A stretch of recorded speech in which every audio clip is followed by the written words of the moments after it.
शनिवार पुन्हा आम्ही आमच्या शेतात आलेलो आहोत आणि आज आम्ही येत असताना आमच्या शेतात लावण्यासाठी आंब्याची रोपं घेऊन आली आणि हे बघा अशा प्रकारे खड्डा करून आम्ही त्यामध्ये ती रोपं लावून घेत आहोत.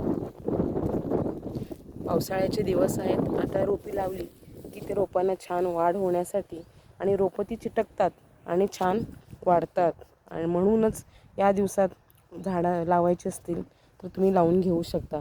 हे बघा आम्ही अशा प्रकारे आंब्याची रोपं आणून झाडं लावू लागलो आहेत शेतामध्ये आणि हा बघा आमचं शेत.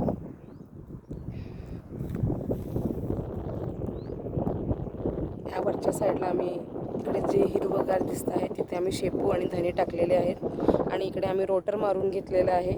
आता काही दिवसांनी इथे कांद्याची लावण होईल आणि तो बघा खालच्या साईडला देखील आम्ही मोठी मोठी आंब्याची झाडं लावून घेतलेली आहेत. आता ती मोठी झाली आहेत आणि ते बघा किती छान दिसत आहेत.